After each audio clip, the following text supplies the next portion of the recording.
All right, guys, here for another install. So today we're gonna, or I should say over the next couple days, we're gonna tackle this Accusump accumulator as well as my remote oil filter mounting. These will be a little bit strange because I don't have an engine in place, so keep that in mind that they won't go from start to finish 100%. We'll get everything mounted and in the proper place, and then we'll leave final connections for when I actually get an engine back in the car and I can connect everything up. So for those of you that don't know, this is an Accusump accumulator. What this does is it stores 3 quarts of oil at the oil pressure that your engine runs at, and then when your oil drops or your oil pressure drops below a certain PSI, depending on which one of the valves you have, it releases the oil at the pressure of your engine and it pumps it back into your oiling system. So this is great in 2 areas.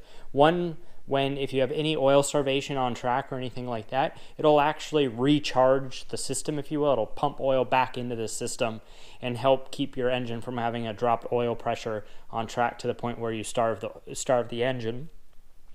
And then 2, another thing it's really great for is pre-lubing your engine when you're starting it. Because it stores your oil at the oil pressure of your engine, when you go to start the car, you just flip a switch and it applies the oil pressure without the engine having to run. This gets all of your bearings and your cams and things like that coated in oil before your engine starts. So it's easier on the components. So this is a very, very helpful device to have if you have a car that sits a lot like mine, where it might not drive for 3 weeks at a time in between track events, or also like mine where it sees a lot of abuse on the track, and therefore sometimes during very hard cornering or anything like that, you might get some oil starvation because the oil, you have a bad pickup or a bunch of different things. So based on what I've seen with the GT350, I haven't seen that this vehicle has oil starvation. So I don't think this is something that's going to be on a lot for me. We'll see when we get it installed and get it working. I think this is really more going to be cheap insurance in case I ever do lose oil pressure, as well as work, as I mentioned, as a pre-luber. And then we're going to install, there are 2 ways to do this. You can have it electronically controlled, or you can have it manually controlled. When it's manually controlled, you have a switch that you turn on, and then anytime your oil pressure drops below the pressure switch you have, it injects oil into the system, and then when the pressure goes back up, it refills the cylinder back up using your engine oil. The other way you can do it is you can have an electronic valve, and it does all this automatically for you. I chose to go with the electronic valve, one, because it's a lot simpler once you get it installed. I shouldn't say simpler, but I should say it does everything for you. You don't have to think about it. You don't have to remember to turn it on or anything like that. It just works. So I'm hoping to go with, or I'm hoping that's the right route for me. The other thing I wanted to do is I want to install one of these guys. This is a little LED that will glow red when it's open, when the valve is open. So this will let me know I'm going to mount this inside the cabin. And I'll know if I'm ever on track and this goes off that A, my engine lost oil pressure, so that can help alert me to shut things down if needed, or B, it'll let me know if it's detecting oil starvation and needing to open the valve. So as far as I'm able to detect or able to understand, there's nowhere really to put this that's inside the engine bay. I mean, this car, just the size of the full long block here on the GT350 is far too big for that. So my 3 options that I'm able to deduct is going to be somewhere inside the car, meaning passenger footwell, behind one of the seats, or in the trunk, or up front here in one of these areas. Because I am running a much larger oil cooler, I no longer need this oil cooler. Theoretically, it could fit here, but there was concern. It just barely fits. One, the clearance on the bottom is a little bit suspect, so if you ever have a really hard off on the track, you could compress the bottom splitter enough to damage the valve and cause it to leak. The other concern was if it does leak, it will shoot, it would allow oil to get shot directly in front of a front wheel, which would completely destroy your ability to control the car. So there were some safety concerns with that. The other option was here behind the fender. The 3-quart version I have, probably not a great fit, but I think you could make it work if you really wanted to with some modifications. The 2-quart one, much more likely to fit. I honestly think that would be a really easy fit to do.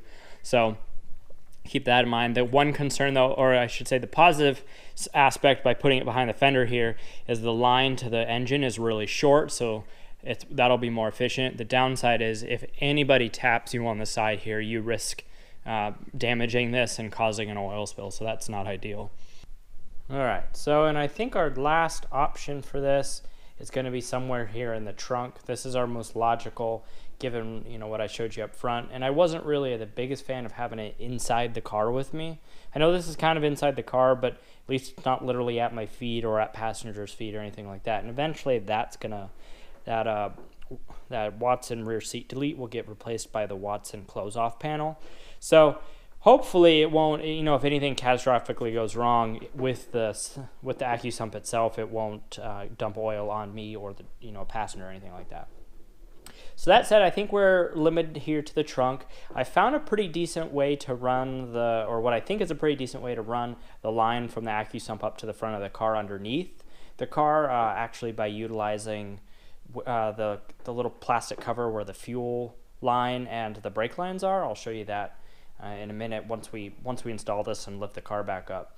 But so back here I see three options. We have somewhere here down in the spare tire wheel well. We have in between here where the two support bars are for the Watson, and then over here on one of the sides.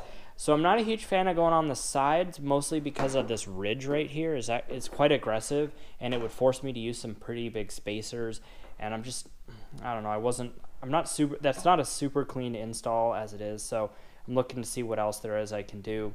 Other options include going in between, like I said, between those two Watson support down bars. But the problem with that is the best place to run the line through the floor is actually right here, right where the tip of where that little cover is.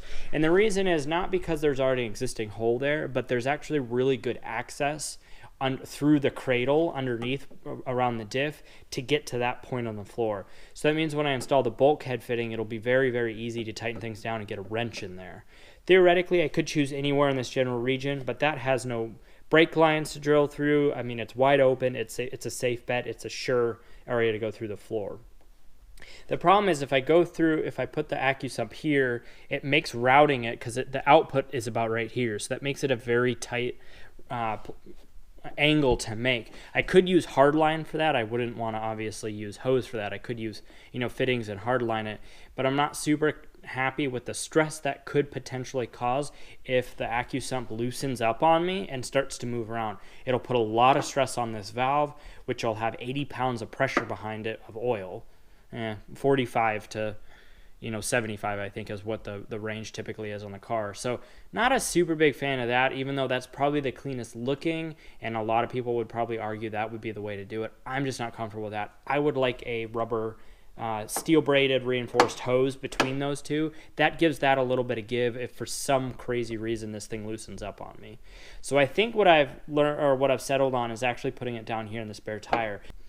So I think that makes the most sense and is going to be my safest bet. Unfortunately, it's not the cleanest install. I'd love it if I could put it between those two down bars, but just with the nature of how long the fitting is here on the end for the EPC valve, it's just going to be kind of messy regardless. So I would rather have the canister be mounted kind of weird, but the lines be very clean and with minimal stretch and stress, than to have the canister in a cool place but put a lot of stress through the lines. So all right, so I think first step is going to be I've already put this in place and marked it, so the next step is going to be finalize my drill points and then drill through the floor and then install my rib nuts. All right, so line from the Accusump EPC valve to the bulkhead fitting now run and secure. So that is good to go. So now we can move on to running the line underneath the car. The next step for us here is to start running this line along the frame rail here. As you can see, I have everything set up like I mentioned earlier. So what I'm gonna do is my plan is to choose probably 3 points, one, and then one down there. So 3 points along here where I will tap into the side of the frame rail here and attach a bracket with rib nuts. I'll put links to the rib nuts and the screws and all that stuff that I'm using in my description so you can take a look. But I'm just going to follow these guys here. So one here, one there, and one down there. So I'm going to go install those and I'll be right back with you. All right, so we're got the line mounted here. So as I mentioned, bracket here, this is really just to keep it from falling down more than hold it in. It's pretty sandwiched in there, so I'm not too worried about it, but this will keep it from falling down. This right here actually is held in by a separate bracket or a separate piece of plastic that'll hold this up in here. And then we're using the bolt here to pinch a little bit. This has been rounded off, no sharp objects, so that is good. Then we have 2 more brackets, one here and one here. So this hose is definitely not going to fall out or move or go anywhere on us. So that is good news. All right, so my plan is to put a bracket here and then go up and through here, just go up through here. So put a bracket here to hold this down, go up through here. And then on the other side, probably right here or somewhere right around up in this area, I'll put another bracket and that'll give me the 90-degree bend and it'll hold it in place and make it form. Fortunately, there's nothing in this general area except the steering column. So just got to make sure that that won't get in the way, but there's plenty of room inside there. So the first thing I'm going to do is I'm going to put another riv nut here and install this so this can't move, and then I can position as needed and move things around once we get into the engine bay. All right, guys, so we're taking a quick look here at the diagram for the Accusump. So if we look right here, we have the engine block, and that has an in and an out. The out is going to pump oil directly from the oil pump inside the engine block, and we're going to go, the first line or the first thing in the chain for the oil is going to be our oil filter. Now on the OEM setup, this would be attached to the block and there would be no external line. This would be done all in a housing. I'm doing a remote oil filter, 1, to make oil changes easier, 2, to reduce the likelihood that the oil filter gets spun off from RPM, and 3, because it makes adding aftermarket oil lines much easier. That'll make sense in a minute. So we're going to go out of the block into the oil filter, remote oil filter. And then from that, we're going to go from the remote oil filter to the oil cooler, and then on the out of the oil cooler, we're going to come back and we're going to go into a check valve, and this is going to be right in front of a T, and this allows oil to go to the Accusump, and then oil will also go back into the engine block. So the reason we want the check valve here is so that when the Accusump opens under load, it doesn't pump oil back through the oil cooler, back through the oil filter and back, into the pump in the block. You want it to go directly into the block and into where it needs to go to lubricate the engine. So this check valves make sure that when this opens up and applies, adds oil to the system, it doesn't go backwards. It only goes forwards.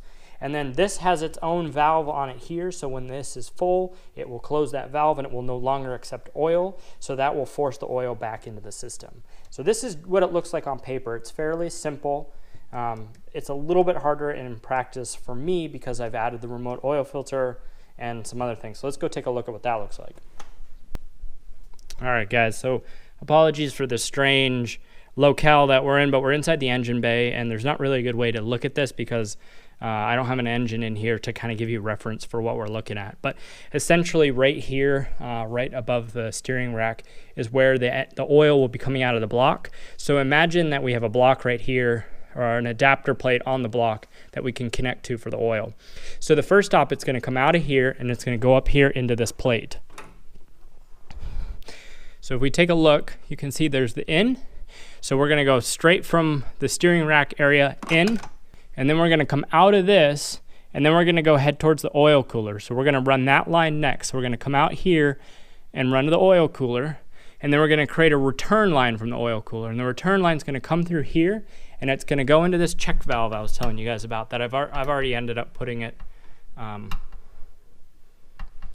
I've already put it on the end here, but so here's this check valve. So the line will come in here from the oil cooler. Check valve will stop it from being able to go, any oil be able to go this way. And then here's where the Accusump line connects in. So this is that line that I ran previously. And then out from here, we'll go back into the engine. All right, guys, so you have to bear with me. I ended up having yet again another microphone failure, so I'm going to go back and recap everything I did. Unfortunately, I just don't have any audio from when I did it in real time. But as you can see, this is the line that runs horizontal there next to the shock tower, that's the line coming from the Accusump. Alright, so nothing like being able to stay in your engine bay when there's no engine to get a better view.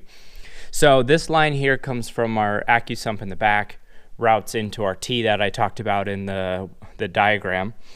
This line right here is going to be running to the adapter that bolts onto the block to allow a remote oil filter.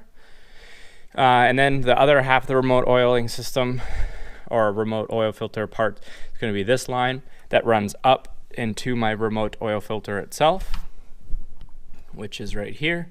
And then out of this is going to run to the front oil cooler, and then there'll be a line coming back from the oil cooler. Let me try to get you a better view. Right here, this one coming back, and this goes into this check valve.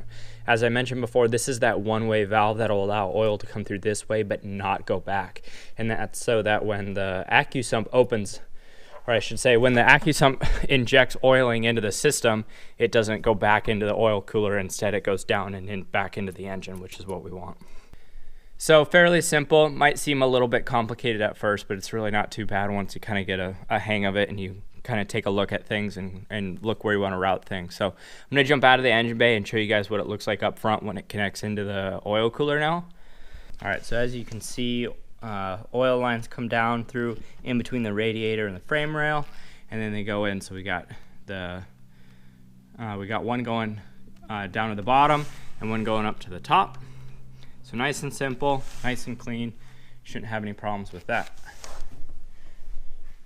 All right, so next up, we gotta go ahead and get this thing wired up so that we can power it, we can turn it on and off remotely from up front in the car, as well as we can get that little LED light working so that I know when it's open or closed.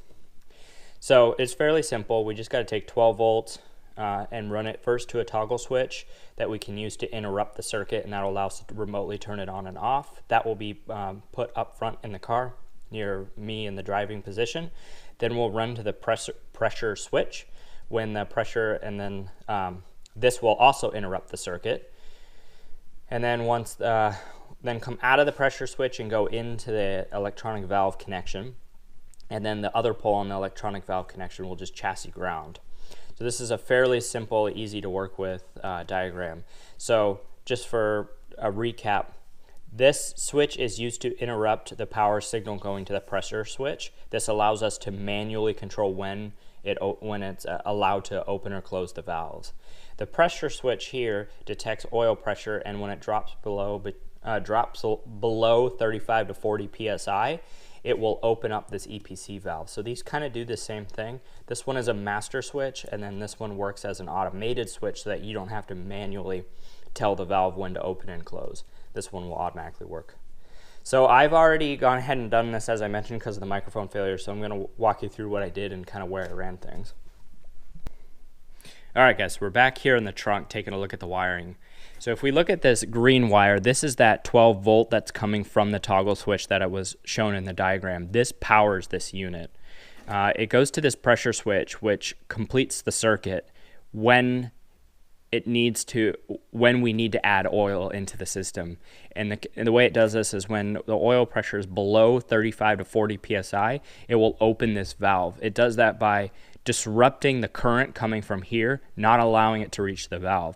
When that 35 to 40 psi or lower oil pressure is detected, it completes the circuit. Then the power that comes in here will go out and through and into this valve and open it up and allow it to open. So that means this is the supply 12 volt wire, the power wire, if you will, going into the valve. This one is going to be for the chassis ground. Which one of these you choose for which job, so like this wire here could be the 12 volt and this one could be the ground, it doesn't matter, they're interchangeable. The only thing that's important is to make sure that you do not put these on the same pole, because then this will be open all the time. Lastly, this wire right here, this black one, this goes to the front of the car. This guy goes to the front of the car to power that little LED light I told you about. Because it's connected to the same pole that powers this valve, when this gets power, when this valve gets power, it'll also send power to this little LED light, which will let me know when it's open. So this will help me identify, if I start the car when it's cold and I want to pre-oil it, and I turn the car on, but I don't fully start it. I turn ignition on, but I don't start it, and that light comes on, that'll let me know that this valve is opened and supplying oil. As well as if I'm on track and I go through some, I'm going around a big sweep or anything like that, and I get any oil starvation, and the pressure switch detects that, it'll automatically open it, and therefore I'll know if I'm having any oil starvation problems on track. All right, so let's go take a quick look at how this is wired up inside the car. All right, so you'll have to accept my apologies about the little bit of a mess in here. I have not actually plugged it in fully, one, because I don't know which fuse I want to tap into, because I want to test it with a voltmeter once I have the battery back hooked up in the car, which I can't do right now because I actually don't have the wiring harness needed.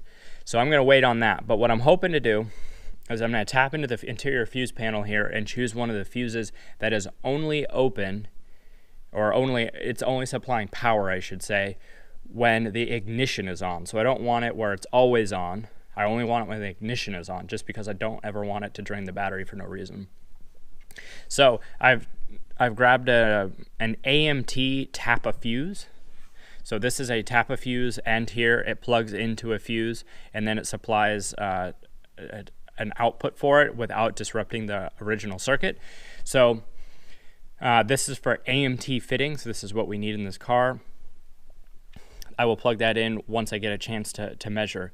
But so that pink wire there came with the kit, and that is running underneath the carpet and over to my toggle switch, which is over here by the just underneath the steering wheel, which I'll show you in a minute. All right, so we're on the other side of the car here, and this is where I ended up running. I'll try to get you the best view I can. This is where I ended up running the toggle switch. So it's right here underneath, I think, where there's a little, I think right up here where the little slots are in the plastic is where the chime comes from. So it's right underneath that. This panel just pulls right off. Just give it a yank and it'll come right off. But yeah, so toggle switch, nice and easy to reach from the driver's seat. So if I'm all bolted in, it won't be hard to manually turn it on or off. And so as I mentioned, pink wire comes from the fuse panel over there, runs underneath the carpet and underneath the transmission tunnel and up into here. Same thing with the green wire, runs back that way. So then the last bit is going to be this little LED here. You'll see that I didn't actually install this into anything. Reason being, at some point in probably the next 12 months, we'll be doing some pretty heavy interior work to this car to maybe do a roll cage and some other things, and I didn't really know where I wanted to put all that stuff yet. So we're going to mount it there because it's plenty stable, plenty out of the way, and should be visible. And it doesn't require any permanent modifications to the interior while I'm figuring out what I want to do. So to wire this, I just ran that black wire that I showed you in the back earlier in the video. So that black wire runs along the same way. So it runs underneath and then along the door jamb here underneath the plastic and up into here. This LED has a red and a black wire coming out of the back of it. I plugged that power wire that's a black into the red, and then the black on the back of this LED is for ground, so I just grounded that to a ground that was back behind here. It's just a big old bolt. Just pull it out, put the wire on it, and bolt it back in.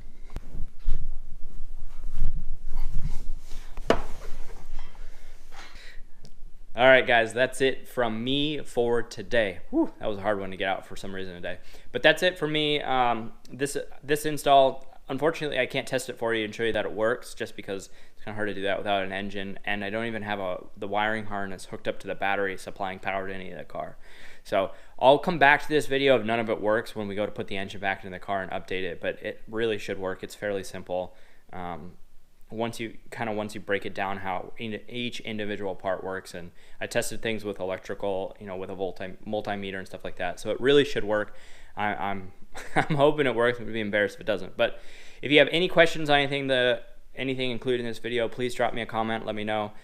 If there's anything on this rebuild / install of this engine, anything like that you want me to record, see, or anything like that, or know about, please just drop me a comment. I'm happy to provide more information and add as much clarity as I can to this, because I know a lot of people have questions about the Voodoo and all that kind of stuff. So I'm happy to provide what I can.